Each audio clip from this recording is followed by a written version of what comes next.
Kami akan ajak Anda untuk memantau kegiatan tiga calon presiden jelang debat terakhir pada nanti malam. Sudah ada jurnalis Kompas TV Cindy Permadi di Lebak Bulus, Dian Silitonga di Kertanegara, dan Putri Oktaviani di kantor tim pemenangan Ganjar Mahfud di Menteng, Jakarta. Kita akan ke rekan Cindy terlebih dahulu. Cindy, selamat siang. Apa yang menjadi agenda khusus yang dijalani Anies pada hari ini dan bagaimana kemudian situasi di Lebak Bulus? Dan persiapan Anies ini menghadapi debat malam nanti seperti apa, Cindy? Iya Sisko, selamat siang. Kalau hari ini agenda calon presiden nomor urut 1 Anies Baswedan internal dan tidak hanya hari ini tapi juga kemarin. Jadi dari 2 hari ini menjelang debat terakhir calon presiden agendanya adalah internal. Memang kalau tadi pagi Anies Baswedan di kediamannya di Lebak Bulus sempat menerima 2 kelompok relawan untuk menerima masukan, kemudian juga berdialog. Dan saat ini kalau calon presiden nomor urut 1 Anies Baswedan sedang tidak berada di rumah karena ada agenda internal lainnya. Memang kalau Anies Baswedan sudah menyebutkan menjelang debat terakhir Capres pada hari ini akan fokus rehat karena persiapan tidak hanya soal materi tapi juga soal fisik. Nah, kalau untuk persiapan materi tentu ada pendalaman data, materi dan juga strategi, mendengarkan masukan dari tim pakar, kemudian juga dari tokoh, guru besar, dari eksternal ini juga sudah dilakukan. Tapi kalau Anies Baswedan menyebutkan tidak ada persiapan khusus sebenarnya karena debat calon presiden ini bukan soal hafal-hafalan, jadi akan membekali diri dengan gagasan dan pengalaman yang sudah dimiliki untuk nantinya memformulasikan jawaban dari para panelis maupun juga dari sesama calon presiden nanti di sesi tanya jawab. Jadi kalau dari Anies Baswedan bilangnya hanya akan membiarkan debat ini mengalir saja, jadi tidak ada persiapan khusus. Dan Anies Baswedan bilang kalau semua tema hari ini ada 2 tema dan juga 6 subtema, semuanya sama-sama penting. Ini juga ditekankan oleh Timnas Amin yang menyebutkan kalau Timnas Amin PD percaya diri Anies Baswedan akan tampil prima, akan tampil baik pada malam hari ini, mengingat rekam jejak Anies Baswedan yang merupakan akademisi, kemudian juga pernah menjabat sebagai Menteri Pendidikan. Ini adalah tema yang dikuasai oleh Anies Baswedan. Apakah akan menggunakan strategi menyerang kembali mengikuti 2 debat capres sebelumnya atau menggunakan strategi lain? Anies Baswedan bilang akan dinamis melihat bagaimana jalannya debat. Nah, nanti juga biasanya kalau menjelang debat calon presiden nomor 1 Anies Baswedan akan bertemu dengan calon wakil presiden nomor urut 1 Muhaimin Iskandar. Dari 4 debat sebelumnya mereka selalu berangkat ke lokasi bersama-sama, tapi titik temunya yang selalu tentatif. Kalau misalnya debat pertama bertemu di markas pemenangan Timnas Amin di Diponegoro 10 yang jaraknya dekat dari KPU, kemudian di beberapa debat sebelumnya bertemu di kafe di area Senayan. Malam hari ini yang masih sama-sama kami tunggu akan dari mana titiknya. Tapi sekali lagi kalau berkaca dari 4 debat sebelumnya, calon presiden Anies Baswedan dan calon wakil presiden Muhaimin Iskandar selalu berangkat bersama. Sisko. Baik, tidak ada persiapan khusus dan lebih memilih istirahat. Meskipun juga sebelumnya tadi Cindy katakan sudah ada agenda internal. Kita akan update dari mana kedua paslon dari 01 ini akan berangkat. Nah, dari Anies Baswedan kita akan menuju ke Dian Silitonga yang berada di Kertanegara di kediaman Prabowo di sana. Dian, selamat siang. Bagaimana kemudian situasi di Kertanegara di kediaman Prabowo jelang debat dan seperti apa persiapan debat Prabowo pada malam hari nanti? Ya, kalau di situasi kediaman rumah Prabowo di Kertanegara Jakarta Selatan ini masih terpantau sepi, Sisko. Tidak ada kegiatan atau aktivitas yang berarti begitu ya. Dan memang secara kegiatan juga untuk hari ini tidak terjadwal ada kegiatan eksternal maupun juga kegiatan kampanye yang dilakukan oleh Prabowo Subianto.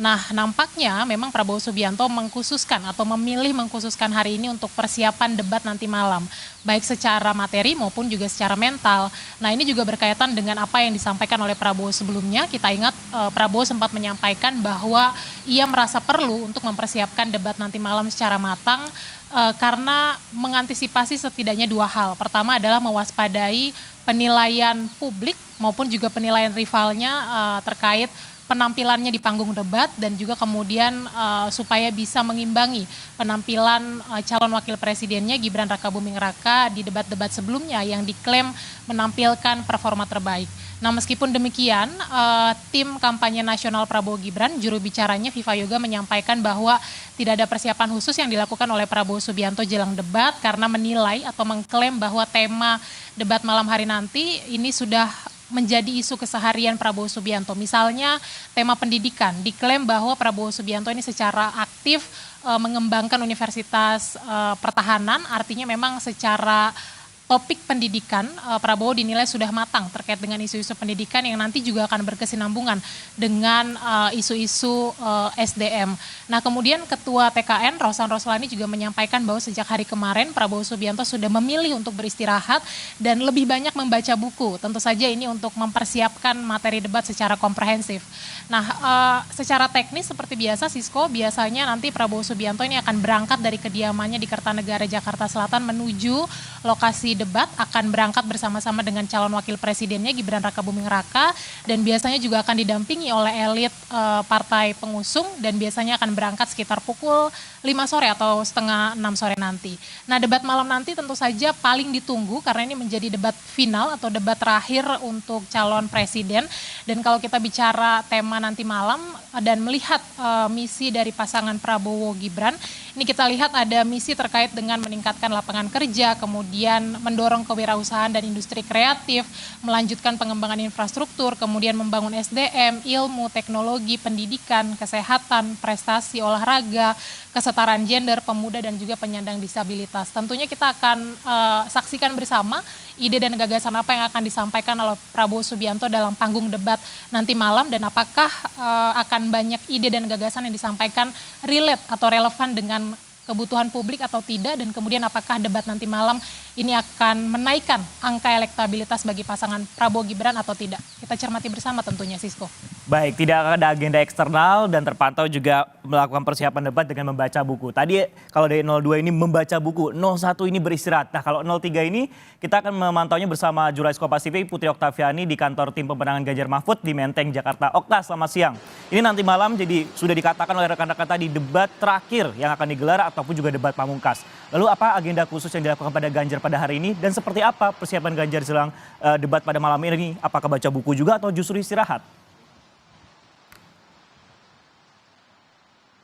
Ya, selamat siang Francisco dan juga saudara, benar sekali menjelang debat pamungkas atau ini menjadi debat terakhir yang akan dihadapi oleh capres-cawapres, tapi nanti akan diikuti oleh calon presiden. Tentu ada sejumlah persiapan yang dilakukan para capres termasuk juga Ganjar Pranowo. Nanti Francisco dan juga saudara, Ganjar Pranowo dijadwalkan akan berangkat dari markas TPN atau Tim Pemenangan Nasional Ganjar Mahfud di Gedung High End Menteng Jakarta Pusat sekitar pukul 17 waktu Indonesia Barat. Tentu nanti akan juga didampingi oleh cawapres yakni Mahfud MD, kemudian juga dari TPN maupun juga rombongan yang ikut atau undangan yang ikut dalam rombongan dari TPN 03. Dan Francisco dan juga saudara, kalau kita berbicara mengenai capres-cawapres, jadi memang kalau Ganjar hari ini agendanya hanyalah mengikuti debat.